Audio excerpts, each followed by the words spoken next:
The world doesn't hand out rewards for potential. It doesn't care about intentions, excuses, or your emotional comfort. Life pays people based on execution, resilience, and the ability to keep moving when every lazy part of them wants to stop. Most people stay stuck because they treat their mind like fragile glass. They protect their weaknesses instead of eliminating them. They negotiate with their lower self instead of killing it. They soften themselves until nothing sharp remains. This audiobook is not here to comfort you. It's here to strip away the softness that's been destroying your discipline. If you want a better life, you don't need more motivation. You need to become ruthlessly better.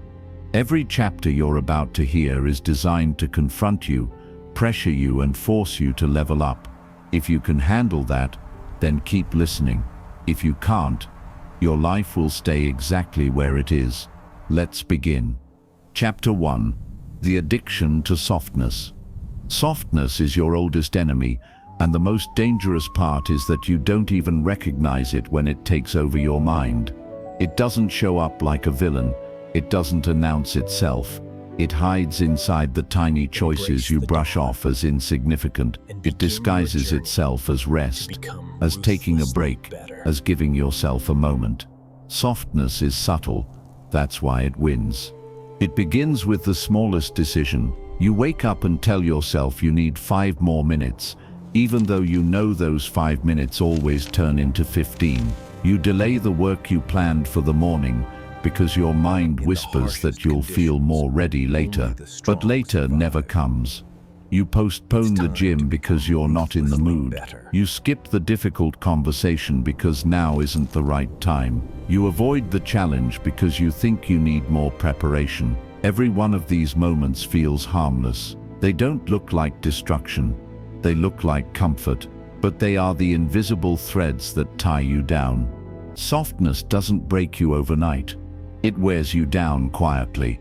It makes you slower, weaker, more hesitant, without you noticing the shift. Eventually it becomes your default state. You start to believe that this softness is part of your personality. You assume you're just not disciplined. You tell yourself you're naturally not consistent. You convince yourself you're someone who doesn't have the willpower others seem to possess. But none of that is true. You're not lacking strength. You're simply addicted to ease. Ease is seductive. It makes life feel safe. But ease is also destructive because it steals your potential. Nothing great grows in comfort. Comfort kills urgency, hunger, resilience, ambition, and every trait required for meaningful success. The more you choose ease, the more you reward your weakness, and weakness loves rewards. Every time you give in, it becomes harder to resist next time. You think you're tired, but most of the time you're simply undisciplined. You think you're burnt out, but often you've just avoided stretching yourself long enough that even minor effort feels heavy. You think you're overwhelmed, but really you've allowed softness to reduce your tolerance for discomfort. When you avoid effort long enough, everything starts to feel like too much effort. Your capacity shrinks, your mental toughness dissolves, and then you start to believe that success is impossible for you, but it's not impossible. You're just out of shape mentally. Softness becomes a prison because it convinces you to settle for far less than you're capable of. It convinces you that your current level is enough. And once you believe that lie, you stop reaching. You stop pushing. You stop trying. You lock yourself inside a life that's smaller than your potential, and instead of escaping, you decorate the walls of your prison. You make excuses. You rationalize your lack of movement. You tell yourself life is fine, even when a part of you knows you're sabotaging yourself. People are not victims of their circumstances as often as they are victims of their softness. Circumstances challenge you. Softness eliminates you. Challenges can be overcome. Softness prevents you from even starting. When you're soft, you don't try because you're afraid of discomfort. You don't take risks because you fear failure. You don't grow because growth feels painful. You accept mediocrity because excellence requires effort. Softness protects your fragile ego, but destroys your real potential. And here's the harsh truth. You cannot negotiate with softness. You cannot manage it or reduce it politely. You cannot slowly cut back on weakness the way you reduce sugar or screen time. Softness must be confronted aggressively. It must be treated like a disease that spreads if you don't attack it immediately.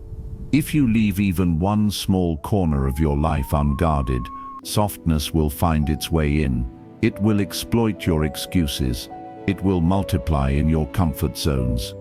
It will take control before you realize you've surrendered. Becoming ruthlessly better starts with telling yourself the truth you have avoided.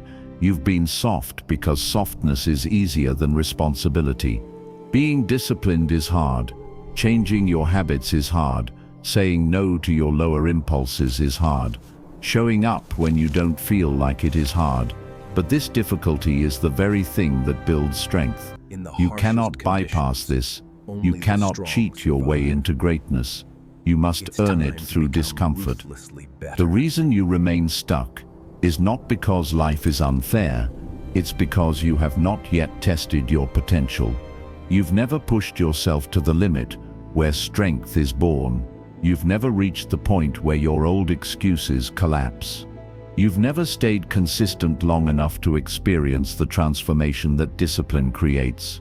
You've been living below your ability because you've been protecting your softness instead of eliminating it. Softness tells you that discipline is too extreme, that hard work is unhealthy, that pushing yourself is unnecessary. But this is the biggest lie your mind tells you. The truth is the opposite. Living in softness is what destroys your mental health. Living without purpose kills you far faster than discipline ever could. Avoiding challenges creates anxiety. Running from effort creates low self-esteem.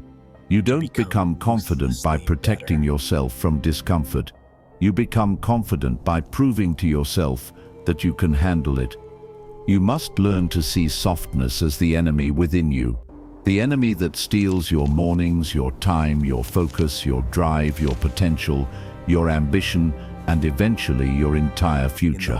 When you tolerate softness, you sacrifice everything you could have been. There is only one solution: elimination, not slow reduction, not partial control, total elimination. You declare war on the version of yourself that keeps choosing ease. You stop explaining your behavior and start changing it. You stop waiting for a better mood and start acting regardless of mood. You stop letting softness negotiate your future. The day you make this shift is the day you finally begin to grow. The day you reach a level of discipline you didn't know you were capable of. The day you reclaim the strength you've been losing for years. Softness has controlled you long enough. It's time you take your mind back. Chapter 2. The Discipline Switch. Discipline is not a personality trait. It's not something you're born with. It's a switch you flip, and until you flip it, your life stays stuck in the same loops you've been running for years. Most people wait for motivation because motivation feels good. Discipline doesn't. Motivation excites you. Discipline demands from you. Motivation is emotional. Discipline is mechanical. That's why motivation never lasts, and discipline always wins. The discipline switch flips the moment you stop letting your emotions decide your actions. Most people live like prisoners controlled by their feelings. If they feel energized, they work. If they feel tired, they rest. If they feel inspired, they chase goals. If they feel down, they abandon everything. Their entire life becomes a hostage situation held by their own temporary mood. But greatness doesn't care how you feel. Progress doesn't bow to your emotions. Consistency cannot exist in a person who acts only when it's convenient. You don't get to choose a better life while refusing the discipline that creates it. The reason discipline feels hard is because you've spent years negotiating with yourself. Every morning you bargain with your weakness. Every task becomes a debate. Every commitment becomes a question. You've trained your mind to expect negotiation. So when it's time to execute, you hesitate, you delay, you spiral, and the soft part of you wins again. The discipline switch is the end of negotiation. It's the point where you decide that action is no longer optional, it's non-negotiable. It doesn't matter how you feel. It doesn't matter how tired you are. It doesn't matter whether the motivation shows up or not. The work gets done because you do it, not because you feel like doing it. The moment you stop living by emotion and start living by principle, everything changes. You begin to understand that most of your suffering comes from avoiding effort, not from the effort itself. Once you start the task, the pain disappears. Once you take the first step, the resistance dissolves. The real torture was always in the waiting, the hesitation, the overthinking. Discipline frees you from that. It removes thinking from the equation. It turns action into default. But here's the part people don't want to admit. Discipline demands sacrifice. If you want to rise, something in your life must fall. You can't keep your old habits and expect a new outcome. You can't keep the same distractions and expect higher focus. You can't hang around the same people and expect a different mindset. You can't sleep like the average, relax like the average, and still outgrow the average. Discipline is a trade. You give up comfort in exchange for growth.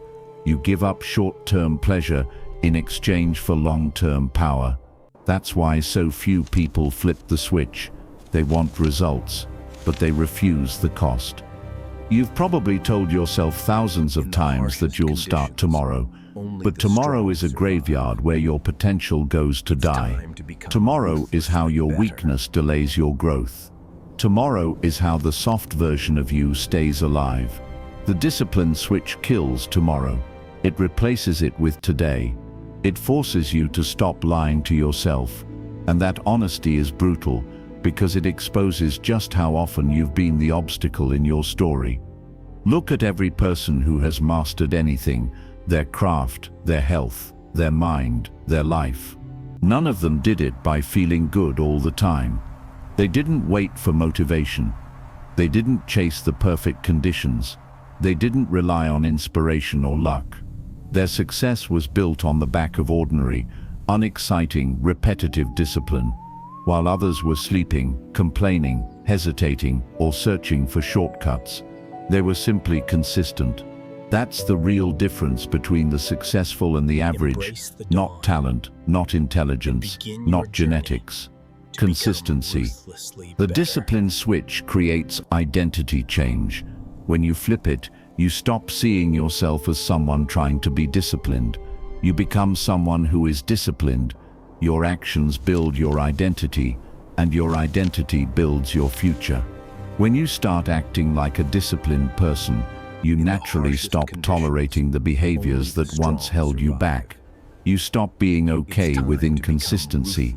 You stop making excuses. You stop letting yourself off the hook. You start taking pride in the work, not the outcome. Discipline is not about perfection. It's about standards. When your standards rise, your life rises with them. People who lack discipline don't actually lack ability. They lack standards. They accept things from themselves that they would never accept from others. They allow themselves to break promises, delay tasks, and sabotage their progress without consequences. If someone else treated them like they treat themselves, they would cut that person out of their life instantly. But when the betrayal comes from within, they tolerate it. The discipline switch ends this self-betrayal. It forces you to treat your future self as someone worth protecting. It forces you to operate with integrity even when no one is watching. It forces you to become the type of person whose actions are stronger than their excuses. And here's the part most people never understand. Discipline is a form of self-respect. When you tell yourself you're going to do something and you actually do it, you build trust in your own mind. When you break commitments to yourself, you destroy that trust. And once that trust is gone, confidence disappears with it. People assume confidence comes from achievements, but real confidence comes from knowing you can rely on yourself. Discipline builds that. Softness destroys it. The discipline switch is the most transformative decision you will ever make. It doesn't require talent. It doesn't require motivation. It requires a decision, a real one. The kind of decision that doesn't fade after a week. The kind of decision that doesn't disappear when you're tired. The kind of decision that pulls you forward when every part of you wants to fall back into old patterns. Once you flip this switch, you become someone different, someone stronger, someone sharper, someone dangerous to their old life. You become the version of yourself who stops waiting and starts attacking. You stop drifting and start directing. You stop surviving your days and start dominating them. Your life will not change when the world becomes easier. It will change when you become disciplined. And that begins the moment you stop letting your feelings control your actions. Flip the switch. The rest of the audiobook will mean nothing until you do. Chapter 3: The War with Your Lower Self. There are two versions of you living in the same mind. One wants growth, discipline, clarity, strength, and a better future. The other wants comfort, ease, distraction, pleasure, avoidance, and a painless present. These two versions fight every single day, and most people spend their entire lives letting the weaker one win, not because they want to be weak, but because the lower self is incredibly convincing. It knows exactly how to manipulate you. Your lower self speaks in a quiet, friendly tone. It tells you that you've worked hard enough. It tells you that you deserve a break. It tells you that you'll start tomorrow. It tells you that you're too tired, too stressed, too busy, too overwhelmed. It makes excuses sound logical. It hides procrastination under the disguise of self-care.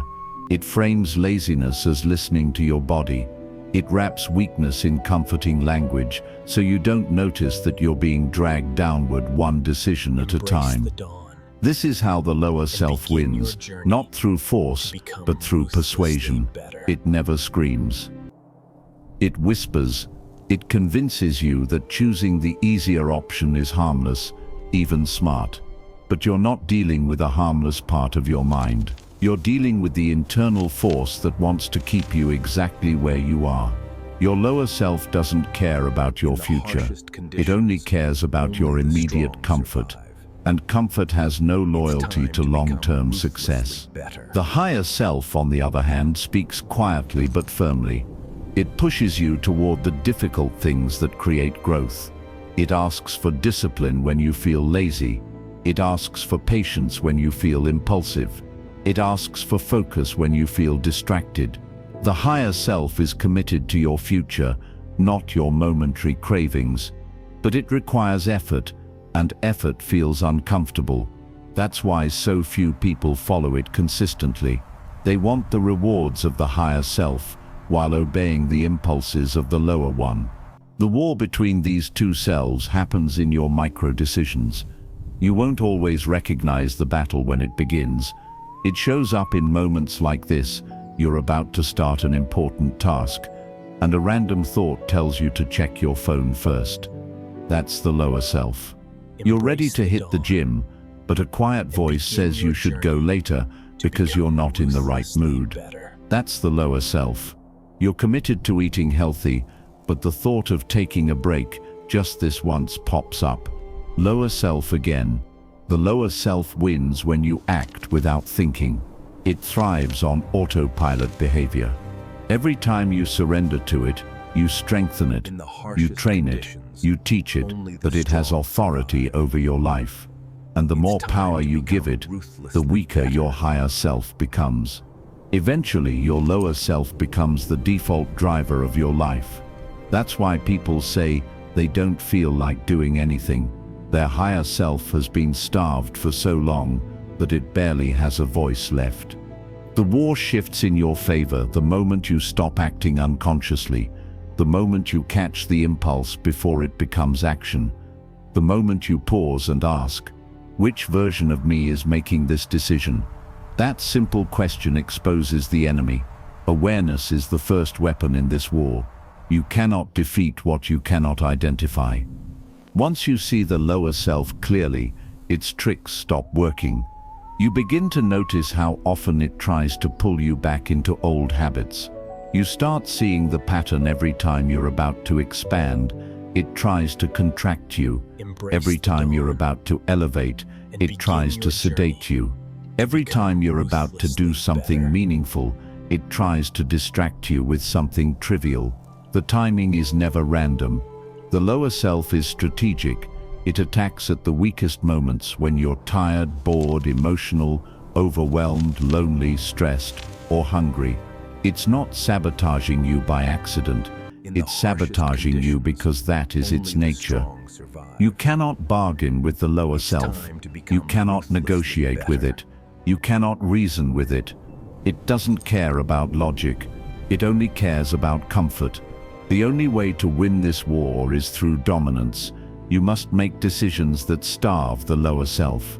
You starve it by removing its fuel, distractions, impulses, procrastination, emotional decision-making, lack of structure, and environments that feed weakness. Every time you choose discipline over impulse, you feed the higher self. Every time you choose discomfort with purpose, you weaken the lower self. Every time you follow through instead of escaping, you shift the balance of power. At some point, you will feel the shift. You will notice that doing the hard thing feels less heavy. You will notice that your urges feel less controlling. You will notice that distractions lose their grip. You will notice that you don't collapse under pressure as easily. This is not motivation. This is strength. This is what happens when your higher self starts winning the war. And here's the part most people never understand. The lower self never disappears completely. It never stops whispering. It never stops tempting. But as you grow, its voice becomes weaker. Its influence fades. Its arguments lose their power. It becomes nothing more than background noise. The goal is not to eliminate the lower self. The goal is to dominate it. Every great person you admire has fought and continues to fight this war. The difference is, they stopped letting the lower self make decisions. They built a life where discipline is normal and softness is unacceptable. They recognized that the higher self is the version of them designed to lead, not follow. The war with your lower self is the defining battle of your life. If you lose it, you live in cycles of regret, inconsistency, frustration, and potential that never becomes reality. You stay stuck in the same patterns, repeating the same excuses, watching years pass without real change. But if you win it, everything changes. You gain control, you gain clarity, you gain power over your mind instead of being controlled by it. You become someone who chooses their future over their comfort. The outcome of this war determines the outcome of your life, and the choice is always in your hands. Every day, in every small moment, decide which version of you deserves to win. Chapter 4. Building the ruthless routine. A ruthless routine is not about doing more. It's about removing everything that keeps you weak, distracted, and mentally slow. Most people think routines are boring or restrictive, but the truth is simple. If your days are chaotic, your life will be chaotic. If your days are soft, your character will be soft. If your days are unfocused, your results will be unfocused. A ruthless routine is the structure that protects you from the old version of yourself. A routine becomes ruthless when it stops, depending on your mood. Most people design their days around how they feel. If they're energized, they work. If they're tired, they rest. If they're inspired, they start projects. If they're bored, they avoid them. Their entire existence becomes emotional gambling. hoping their mood supports their goals. But your feelings cannot be trusted. They shift constantly. They exaggerate discomfort. They lie to you. If your routine depends on your emotions, you will never stay consistent. And without consistency, nothing sustainable ever happens. Building a ruthless routine starts with clarity. You must know exactly what builds you and exactly what breaks you. You already know the truth, but you rarely admit it. The habits that drain you aren't mysterious. The distractions that destroy your focus aren't complicated. The environments that weaken you aren't hidden. You know the behaviors that pull you backward. Endless scrolling, aimless entertainment, sleeping late, reacting instead of planning, eating like you don't care about your future, surrounding yourself with people who drain your ambition, consuming information but never applying it. These behaviors don't ruin you all at once.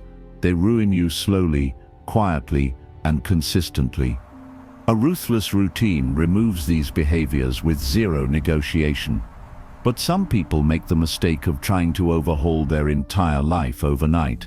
They create complicated schedules, long checklists, and unrealistic standards they can only maintain for a week before collapsing back into their old habits. This is not ruthlessness. This is fantasy.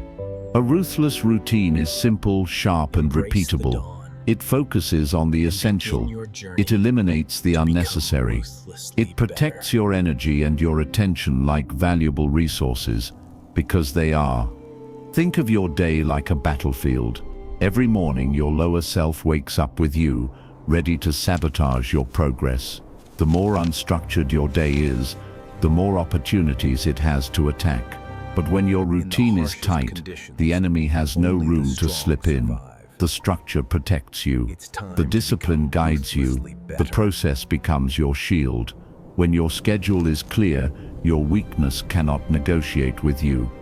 That's why your morning matters more than you think. The first decisions you make shape your mind for the rest of the day. If your morning is sloppy, your day becomes sloppy. If your morning is intentional, your day becomes intentional. You don't need a perfect morning routine. You need a consistent one, something that signals to your brain that you're in control, something that kills laziness before it wakes up fully, something that sets the tone that today will not be wasted. The same applies to the rest of your day. A ruthless routine plans your priorities in advance, not in the moment. When you plan in the moment, you let your mood decide for you. When you plan ahead, you let your standards decide. You become proactive instead of reactive.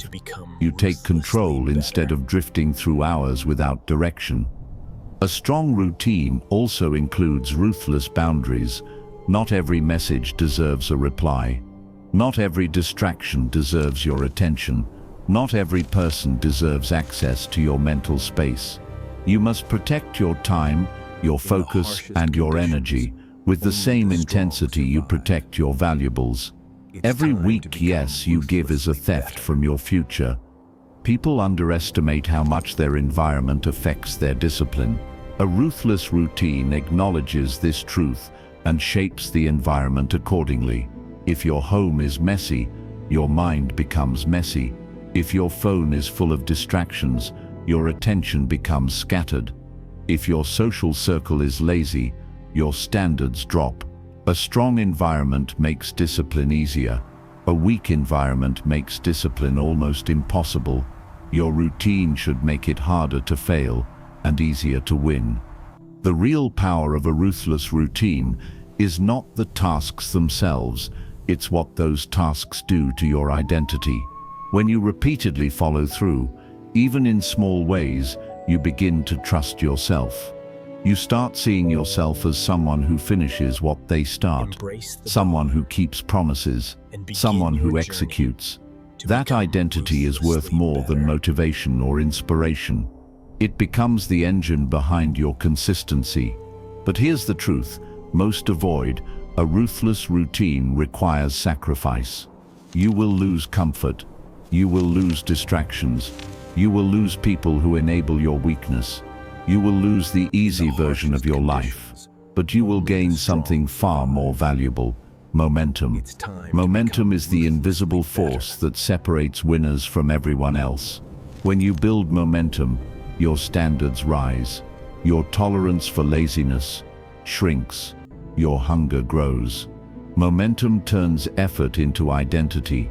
A ruthless routine doesn't make life harder, it makes life clearer. You stop wasting time deciding what to do. You stop overthinking. You stop negotiating. You simply execute, and execution builds the life you want. If you want to become ruthlessly better, you need a routine that demands your best, not your mood.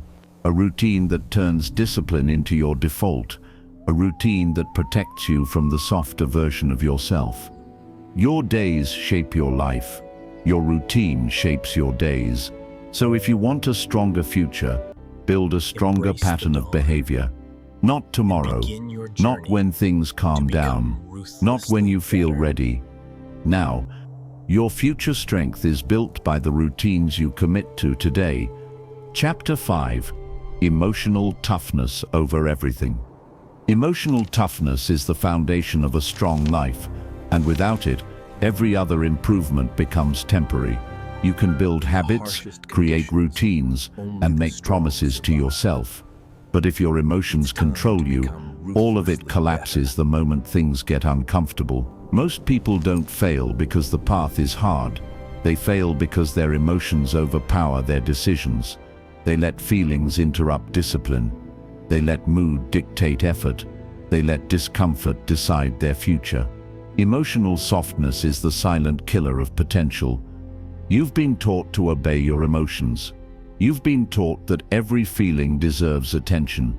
You've been told to prioritize comfort when you're stressed, rest when you're anxious, and take breaks when you're overwhelmed. But here's the truth: your feelings are often exaggerated, temporary, and unreliable. They fluctuate based on sleep, stress, hunger, weather, hormones, and even random thoughts. Yet people build their entire lives around these unstable signals. They let a fleeting mood destroy hours, days, or even weeks of progress. Emotional toughness is the opposite. It's not about suppressing your feelings. It's about refusing to be ruled by them. It's understanding that discomfort is not dangerous. It's knowing that pressure won't kill you. It's realizing that fear does not mean stop. It means pay attention. It's choosing long-term outcomes over short-term relief. Most people panic when they feel uncomfortable because they've never trained their mind to handle discomfort. They avoid difficult conversations. They avoid effort that feels heavy. They avoid decisions that require courage. They avoid challenges that expose their weaknesses. And because they avoid discomfort, their tolerance becomes microscopic. The slightest pressure makes them collapse. The smallest setback destroys their momentum. The tiniest inconvenience becomes an excuse to stop. Life becomes unbearable when your tolerance for discomfort is low. Everything feels overwhelming. Everything feels stressful. Everything feels like too much. But it's not the world that's too heavy. It's your mental frame that's too soft. Emotional toughness expands your ability to handle life. It's the difference between someone who breaks under pressure and someone who thrives under it. Toughness doesn't eliminate stress. It gives you the strength to operate despite it. Toughness doesn't eliminate fear. It gives you the courage to move through it. Toughness doesn't eliminate doubt. It builds discipline strong enough to override doubt. This is why emotional toughness matters more than raw intelligence, talent, or opportunity. It determines whether you persist long enough for those other strengths to matter. Smart people quit because they can't handle emotional pressure. Talented people collapse because they can't handle setbacks. Capable people stagnate because they can't handle discomfort. Emotional softness turns potential into wasted energy. To build emotional toughness, you must stop magnifying your emotions. Most of your suffering comes from exaggeration, not reality. A minor task feels impossible because you dramatize it. A challenge feels catastrophic because you build stories in your head. A small failure feels like the end because you frame it as proof you're not good enough. Emotional softness is a storyteller. It takes a molehill and makes it a mountain. Emotional toughness removes the story and looks at the fact. Instead of, "I can't do this," you say, "It's difficult, but possible." Instead of, "I'm too stressed to work," you say, "I can work even while stressed." Instead of, "I feel overwhelmed," you say, "I can break this down and handle it." Toughness shrinks the drama so you can face the reality without panic. People forget that feelings are not instructions, they are signals. They inform you, but they don't command you. You can feel anxious and still do the work. You can feel tired and still push through. You can feel uncertain and still make the decision. Emotional toughness replaces emotional obedience with emotional awareness. You learn to observe your feelings without surrendering to them. Another part of emotional toughness is learning to stay calm under pressure. When life hits hard, most people react impulsively. They panic, they complain, they overthink, they spiral. These reactions waste energy and make the situation worse. Emotional toughness slows everything down. It allows you to analyze instead of react. It creates mental space to think clearly while others are drowning in chaos. Calmness is not a luxury, it's a weapon. Tough people aren't calm because life is easy for them. They're calm because they've trained their mind to remain stable when things get difficult. They've built the skill of not falling apart at the first sign of trouble. Every challenge they've endured has increased their tolerance. They've learned that pressure does not break them, it shapes them. You become emotionally tougher every time you choose action over avoidance. Every time you face a situation instead of running from it. Every time you stay disciplined when your emotions tell you to quit. Emotional toughness grows from exposure. The more you push through discomfort, the stronger your mind becomes. You get better at handling difficulty because you prove to yourself repeatedly that you can. But emotional toughness also requires accountability. You cannot build mental strength while constantly excusing your emotional reactions. You cannot become resilient while blaming circumstances for your inconsistency. You cannot grow stronger while treating every feeling as a justification. Hold yourself to a higher standard. Stop letting emotions be your excuse. Start making them your signal to rise.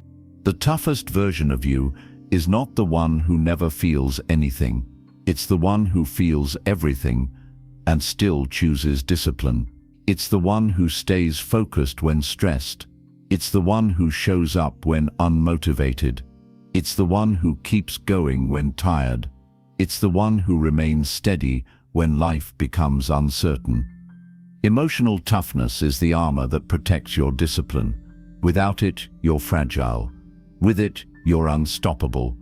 Without it, you collapse under pressure. With it, you adapt and elevate. Without it, your goals remain fantasies.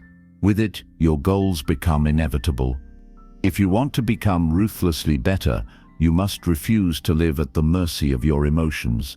You must develop the ability to keep going even when everything inside you wants comfort. You must expand your tolerance for discomfort.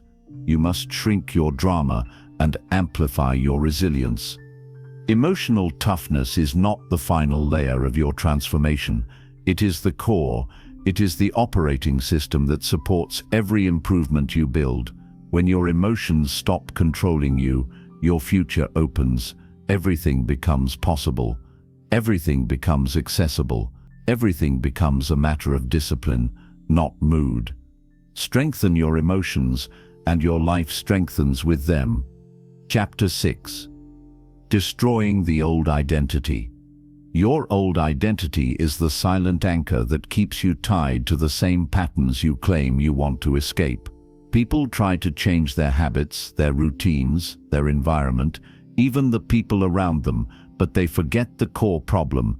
They are still operating from the same identity that produced those habits in the first place.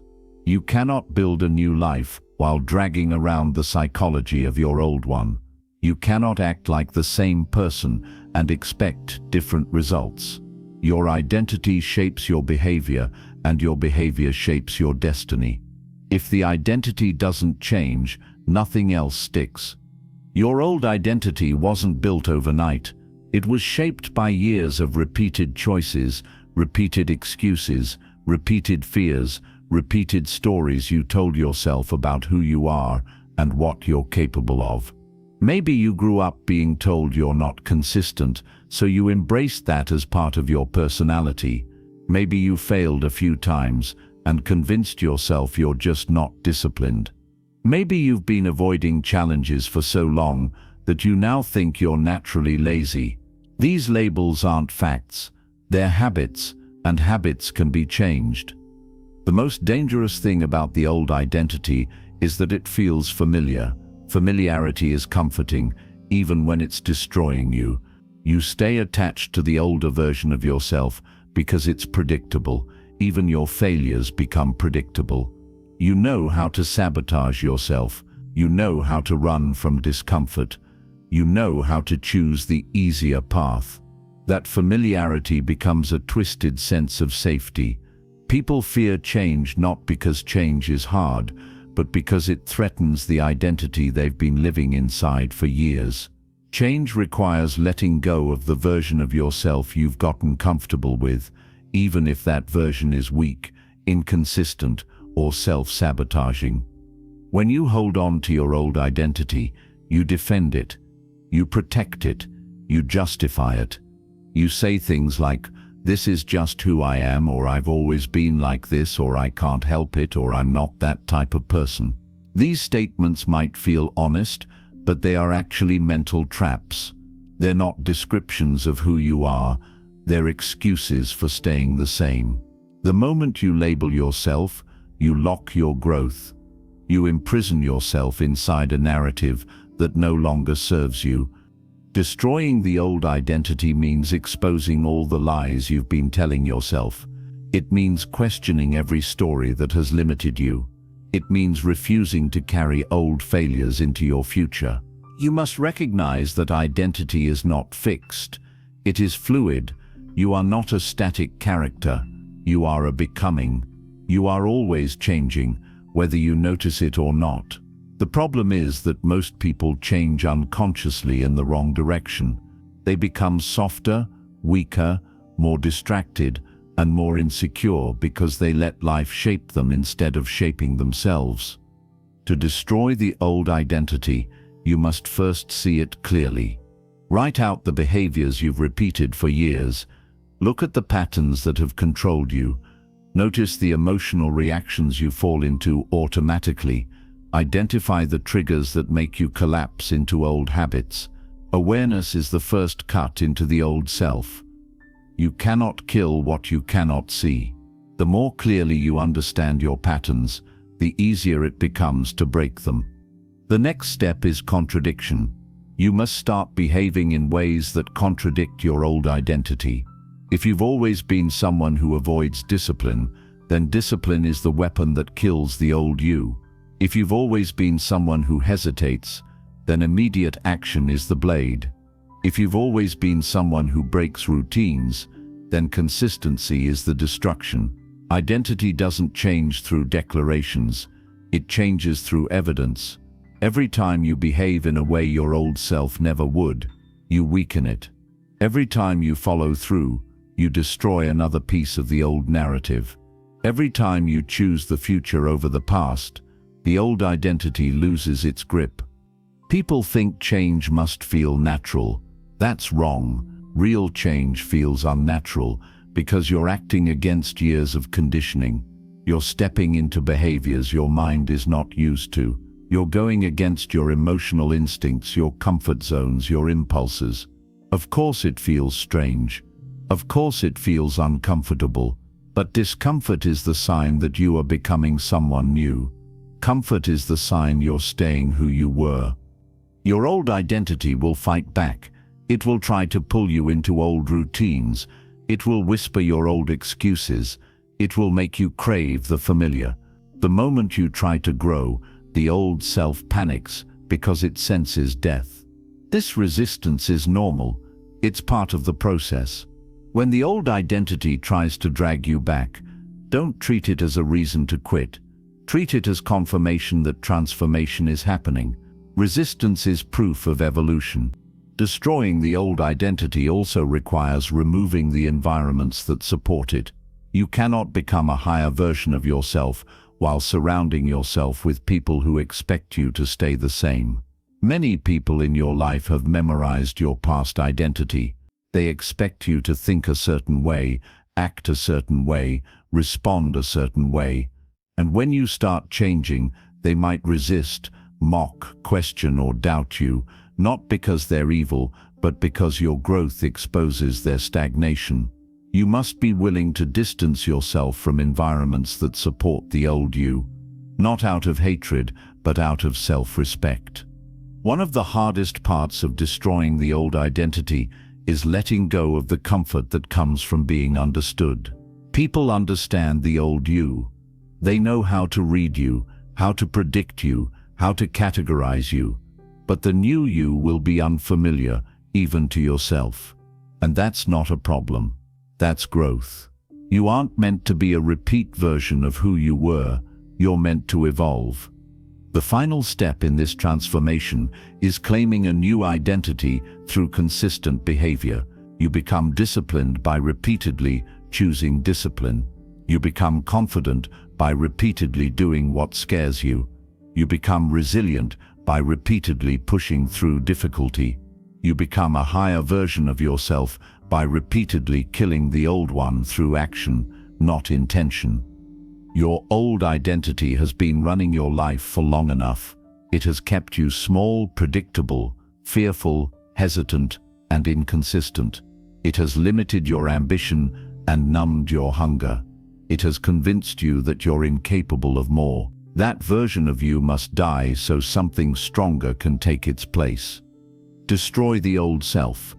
Build the new one through action. Become the kind of person your past self never believed you could become. Chapter 7. Becoming ruthlessly better every day. Becoming ruthlessly better is not a single breakthrough. It's not a dramatic moment of transformation that suddenly rewrites your life. It's the accumulation of small decisions made with unforgiving consistency. Most people wait for a massive shift, some life-changing event that will propel them forward.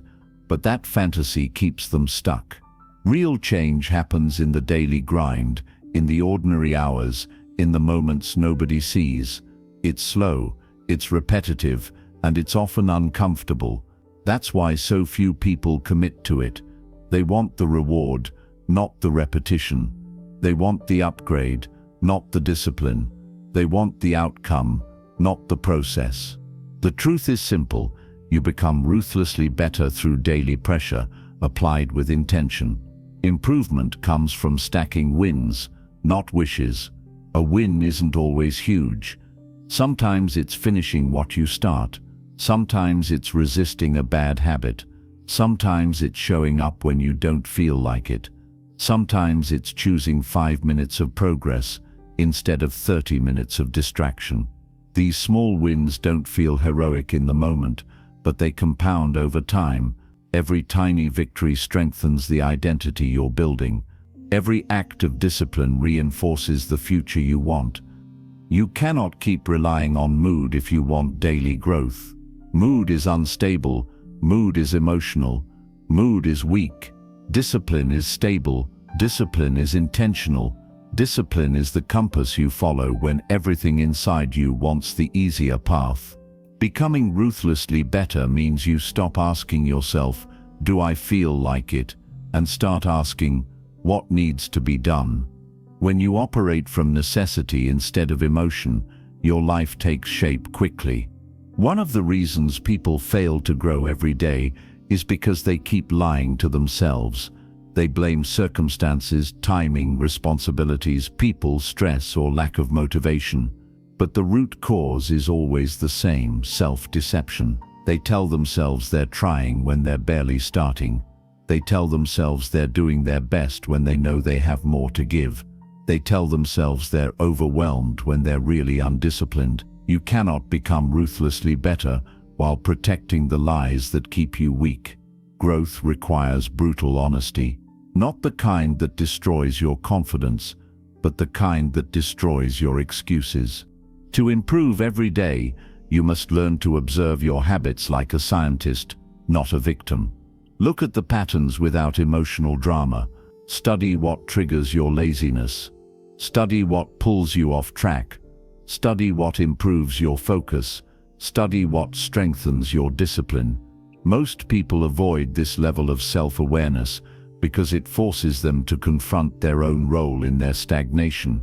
But if you can analyze your behavior without judgment, you gain power over it. You stop being controlled by impulses and start understanding them. And once you understand them, you can dismantle them. Daily improvement also requires you to expose yourself to discomfort deliberately. Growth comes from stress, not emotional chaos, but intentional challenge. You grow when you push your limits. You grow when you stretch your capacity. You grow when you do what's slightly harder than yesterday. Most people remain the same because they constantly avoid the very challenges designed to elevate them. Discomfort is not the enemy. It is the training ground for greatness. The more you lean into it, the faster you evolve. Becoming ruthlessly better also means raising your standards. Standards determine the quality of your life. If your standards are low, your results will match them. If your standards rise, your behavior must rise with them. High standards mean you don't allow yourself to waste hours mindlessly. High standards mean you don't tolerate your own laziness. High standards mean you don't negotiate with your lower self. High standards mean you show up even when the world gives you 1,000 excuses not to. The reason most people never reach their potential is because they set standards they never enforce. They talk big, but act small. They plan big, but execute weak. They promise change, but break their own word daily. You cannot become ruthlessly better with unenforced standards. You must treat your promises to yourself with the same seriousness you treat commitments to others. Every time you keep your word, you build trust with yourself. Every time you break it, you weaken your identity. Daily improvement also requires mastering the art of recovery, not the lazy kind disguised as self-care, but intentional recovery that restores your mind and body so you can push again tomorrow. Rest is not the absence of effort, it's part of the discipline. But rest becomes weakness when used as avoidance. Real recovery strengthens you. Fake recovery softens you. Know the difference. Another key to becoming ruthlessly better is eliminating the noise that hijacks your attention. You cannot grow if your mind is scattered. You cannot evolve if you drown in distractions. You cannot sharpen your thinking while consuming mental junk all day. Ruthless improvement demands focus. Nothing drains your potential faster than giving your attention to things that don't matter. Guard your focus like your life depends on it, because your future does. At some point, improvement becomes natural, not easy, but habitual. You stop relying on motivation. You stop waiting for perfect conditions. You stop falling for the same old mental traps. You start catching yourself quicker. You bounce back faster. You think more clearly. You move more deliberately. The higher self you've been building becomes your default instead of your aspiration. Becoming ruthlessly better is not a temporary project. It's a lifestyle.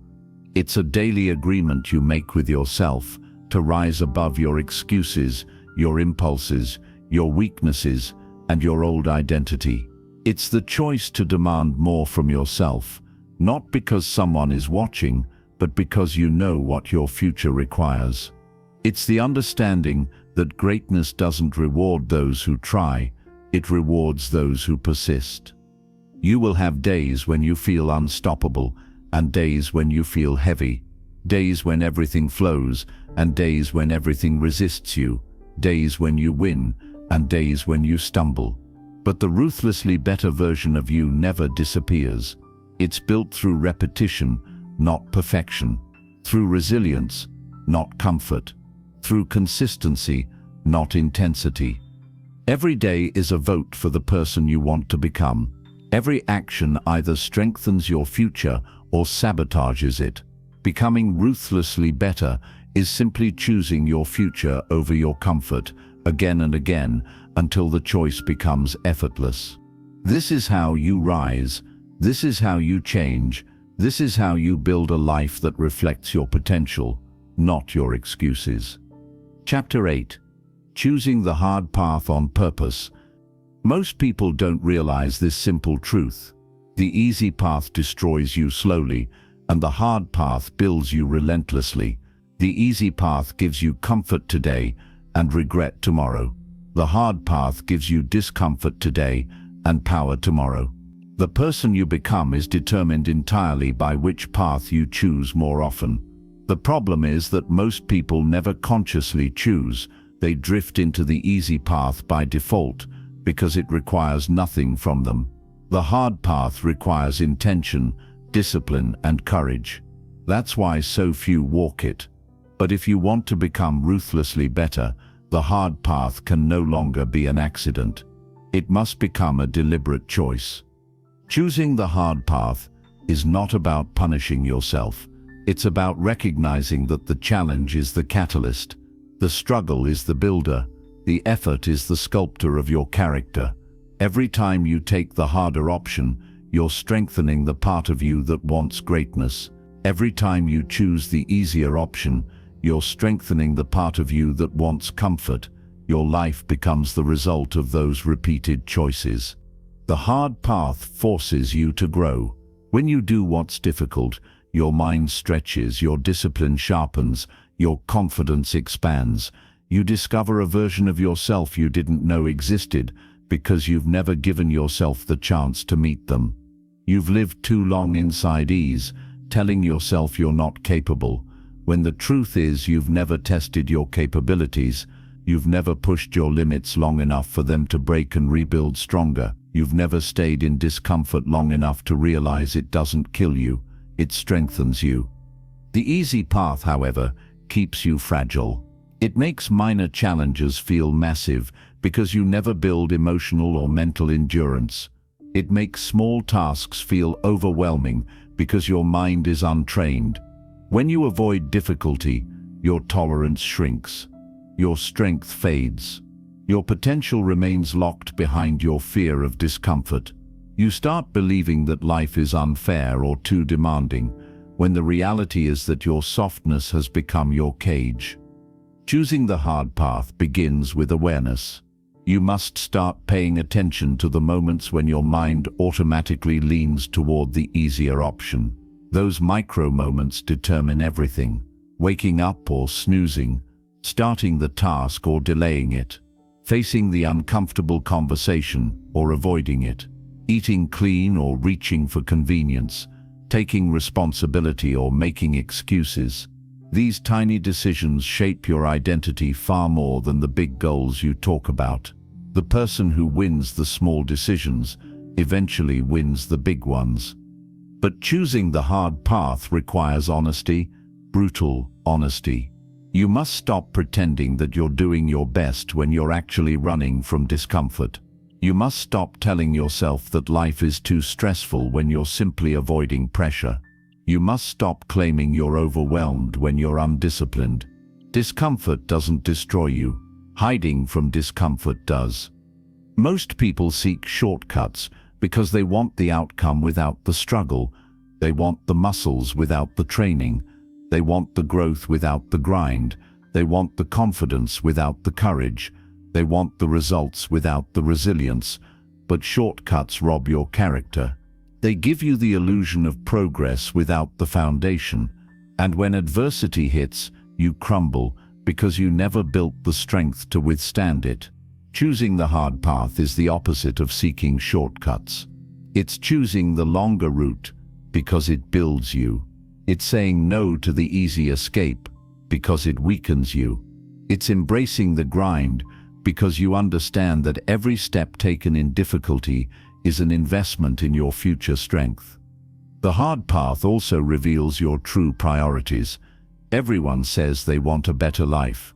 Everyone says they want discipline, success, growth, confidence, and purpose, but only actions reveal the truth.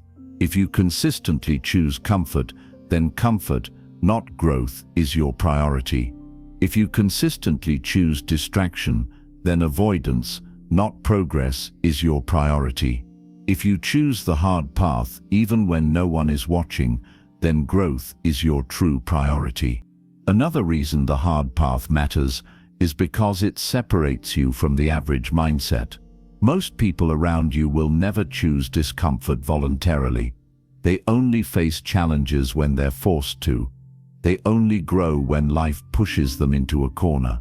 They only improve when circumstances demand it. But by choosing the hard path intentionally, you take control of your evolution. You grow on purpose, not by accident.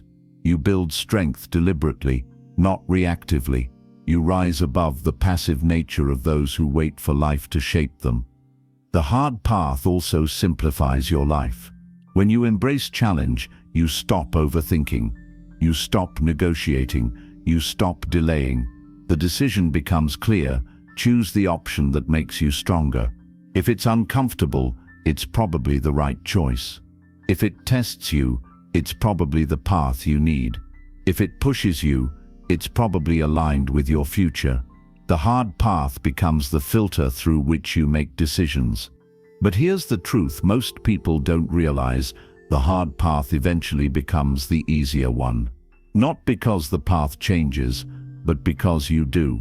Your capacity increases. Your resilience multiplies. Tasks that used to feel impossible become normal. Challenges that once overwhelmed you become manageable. You adapt. You evolve. What was once painful becomes routine.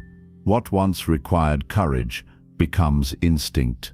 The hard path doesn't get softer, you get stronger. This transformation is addictive.